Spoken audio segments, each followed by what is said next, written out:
while strange people with weapons are roaming around Russia itself, and drones are attacking military units already in the Moscow region, and strikes on the Russian army in Crimea, so beloved by Putin, are becoming routine.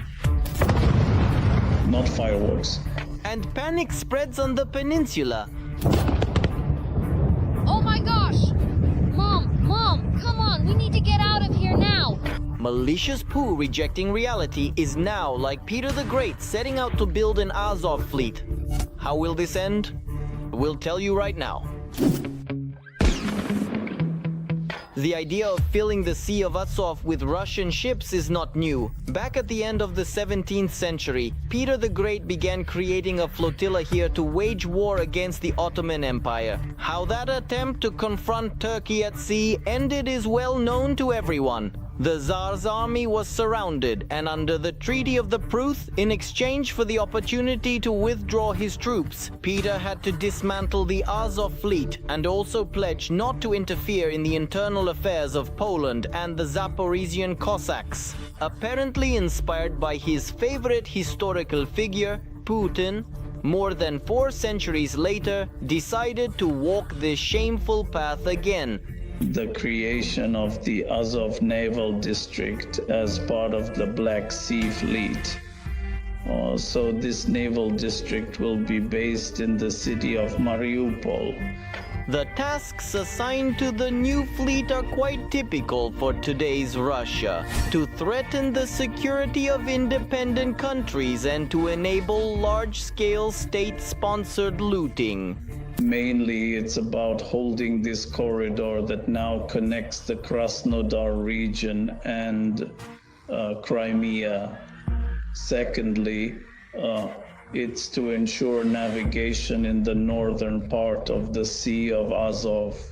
In other words, cargo ships are supposed to ensure the uninterrupted theft of goods from the occupied regions of Ukraine. A dedicated combat group will cover them, while small landing ships will steadily patrol the coastline. So, what exactly does the evil Pew plan to use to form his fearsome flotilla? Of course, they will, as expected, take some ships from the Caspian flotilla as well as some vessels from the Black Sea fleet in order to establish and form a completely new group. In other words, the number of ships in the group will not change significantly because those caliber missile carriers that are currently stationed in the Caspian Sea can launch caliber missiles from the Caspian Sea, since those missiles can cover distances of up to 2,000 kilometers. It is precisely the caliber missile carriers that pose the main threat to Ukraine. It is not known for certain which type of missiles will be installed on them. Depending on the type, they can be used either for massive strikes against Ukraine or for attacks on surface targets. These are 3 Karakurt-class missile corvettes. 2 of them are already ready. The 3rd ship is still under construction. Their main weapon is the Caliber missile. Each ship carries 8 Caliber missiles. The documents also provide for a specialized small vessel to safely deliver and directly load the missiles into the launch silos, as specified in the plans. This suggests that they intend to fire them quite intensively, although they don't actually have that many of these Caliber missiles. In addition to missile carriers, the fleet is also expected to include minesweepers. After all, since the start of the full-scale war, almost the entire waters of the Sea of Azov have been mined. And now, in order to resume at least some movement of ships, it is necessary to work out their routes and carry out demining of the waters, after which most likely cargo ships will be allowed into the area to start plundering Ukraine. So basically, what we are seeing here is the theft of grain harvests. Crops are being taken from their rightful owners. The people responsible want somehow to ramp up industrial deliveries, sending more goods to both Berdyansk and Mariupol. To do this, they need to clear the ports and make sure the recommended routes are free of mines, so transportation can happen safely. A plan truly in Putin's style, but its implementation is highly questionable. The General Staff's reports record daily advances of troops in southern Ukraine. In various places, the defense forces are between 70 and 110 kilometers from the coast of the Sea of Azov. And specifically 70 kilometers is the distance from our positions to Mariupol, where the Russians are planning to establish a new naval base. And it is precisely these kilometers that determine how much longer the idea of Putin's Azov fleet will survive, and indeed the fleet itself. As soon as the Ukrainian army reaches the strategically important coast of the Sea of Azov, this entire flotilla will very quickly turn to ashes. Yes, and even today, the Azov fleet cannot feel at ease in Ukrainian waters. No one is going to wait for regular units to reach the coast. Putin's little ships will start being destroyed the moment they appear. The waters of the Sea of Azov simply do not allow for hiding behind any rocks or above water structures. This means that both in port and when heading out on a mission, the entire occupying flotilla will be completely exposed. We have Storm Shadow missiles, and we also have advanced strike drones. We read the news regularly and see that strikes are currently being carried out on both Berdyansk as well as Mariupol. So basically, that means we have coastal missile systems. By the way, the president of Ukraine, Volodymyr Zelensky, also noted that soon Putin's wet dreams of controlling Ukrainian maritime space will come to an end. He also reminded everyone about our fleet, which will likely appear very soon in the Sea of Azov as well, the fleet of naval drones. Millions of hryvnias have already been transferred to the accounts of the organization that is raising funds to purchase these drones, and they definitely won't be sitting idle. If Russian warships currently remain in the Black Sea, they will definitely be afraid to approach our Ukrainian Crimea and our coast of the Sea of Azov. The Sea of Azov. This will definitely happen, I know it. I see it clearly in the eyes of each and every one of our naval sailors, our marines, our commanders, the commanders of our naval forces, in the remarkable skill of our artillerymen, naval aviators, and those who work for our fleet, the dedicated fleet of naval drones.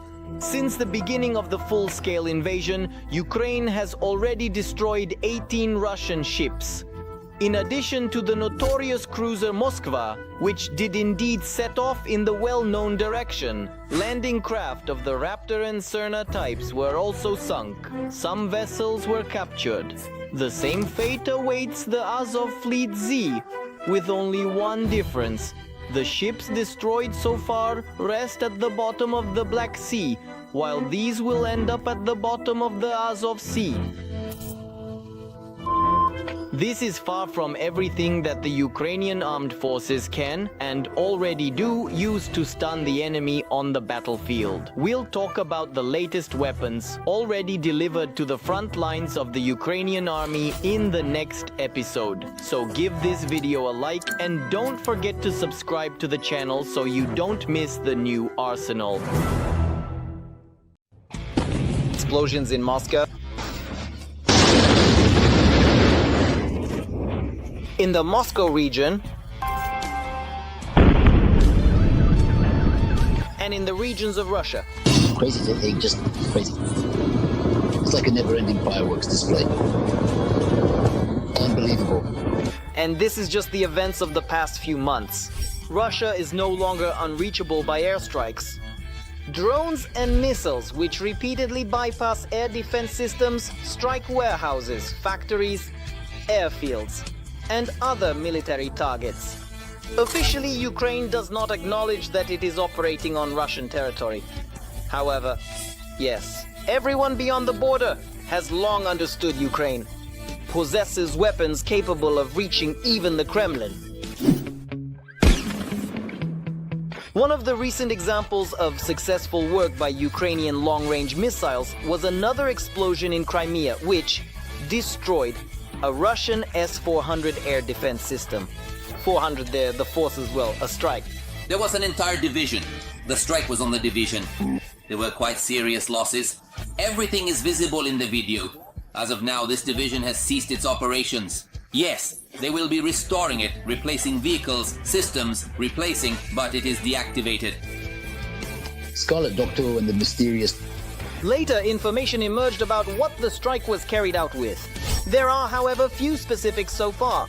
It is only known that it is a Ukrainian-made missile, the development of which has been ongoing for the last 2.5 years. The missile was new. The missile was absolutely modern. Its use demonstrated that our defense industry complex, our program that was started in 2020, is indeed our new product that has proven itself in a remarkable manner, absolutely flawlessly. Considering that the missile was likely launched from the Odessa region and the impact occurred near Cape Takhankut, the range of this Ukrainian development is at least 200 kilometers.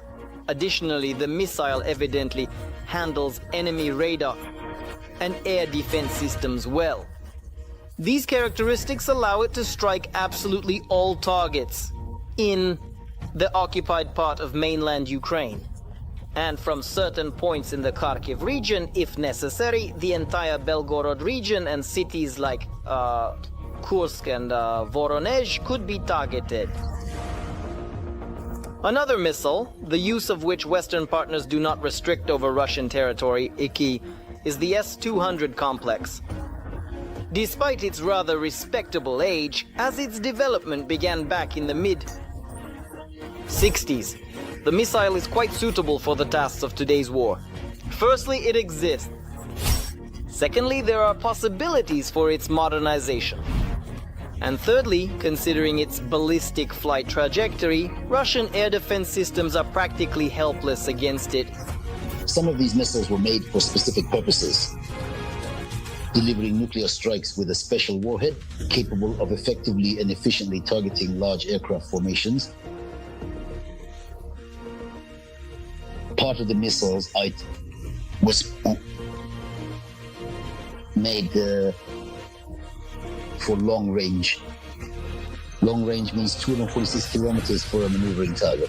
For a steadily flying target like a bomber, well, there, the Tu-95 mess, we could intercept at a distance of 300 kilometers and more. When it comes to destroying ground targets, these distances practically double in terms of effectiveness significantly in comparison to other methods. The main problem was the outdated guidance system.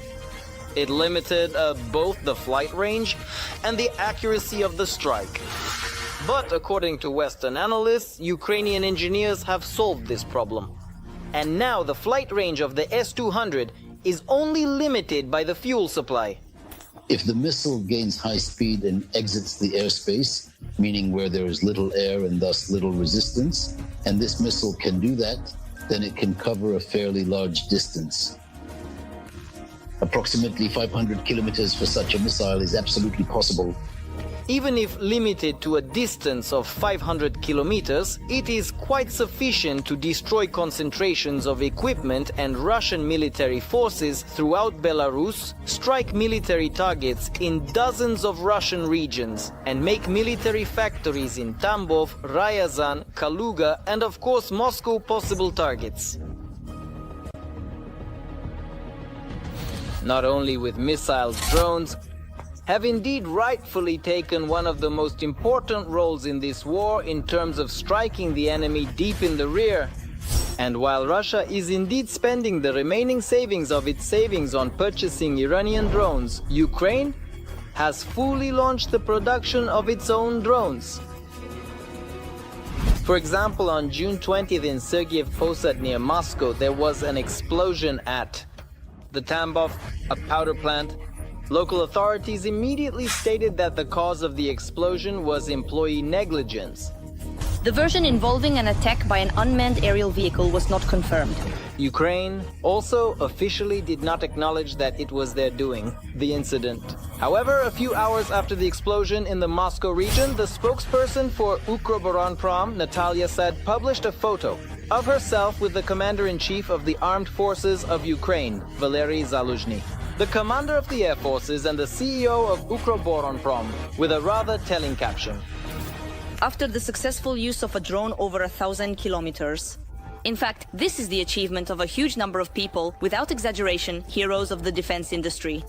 With such a flight range, the drone could end up, say, in Samara, in Altai, in Kazan, Yaroslavl, Tver, and even in the homeland of the bunker, in St. Petersburg. But the range of our weapon's impact is determined not only by technical characteristics, but also, as the head of our intelligence says, by the ability to work creatively. The recent nighttime arrivals in Kursk are further confirmation of this. Oh damn, those videos that are on the social media networks, you can very clearly hear distinctive sounds and more. Sounds of drone movement, most likely drones. It goes ta-da-da-da-da-da-da-da-da-da-da-da. There is now the possibility to do this in different ways. For example, with the help of possibly rocket beds, but most likely the majority are still drones. The flight range of Ukrainian drones was just over 100 kilometers. But what an effect, certainly. Officially, the authorities, of course, the Russian authorities report that there are no casualties or damage, that everything was shot down, everything suppressed, the air defense system, but 12 explosions, I must tell you, that's very, very many. According to preliminary information, 4 fighter jets were hit at the airfield. Su-30, 1 MiG-29, 2 Pantsir anti-aircraft missile systems and radars for the S-300 installation, after which the surviving equipment was moved to Olenia airfield. The fact is, yes, we can't reach them in Olenia for now. Although the key word is for now, the flight time of a missile launched from the Olenia area and the flight time of missiles launched from those airfields from which we drove them out is quite a significant difference.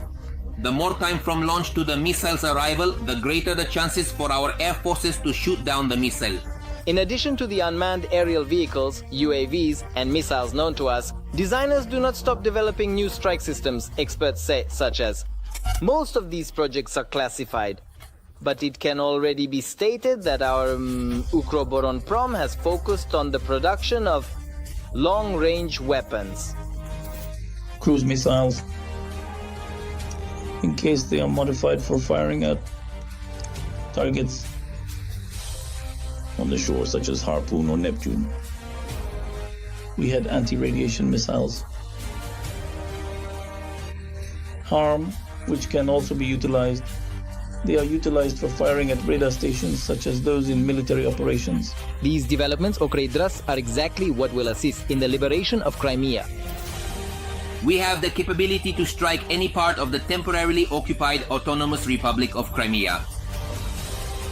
Additionally, Ukrainian long-range weapons allow the armed forces of Ukraine to operate directly on the aggressor's territory to deprive the enemy of rear supplies and logistics as much as possible. Every night in the European region of the Russian Federation, almost, explosions occur. And this trend will undoubtedly and significantly increase over time. Well, subscribe to our channel to stay updated with our latest content. And don't forget to like. This will definitely help us grow, and you absolutely won't miss the latest exciting new episodes of Arsenal.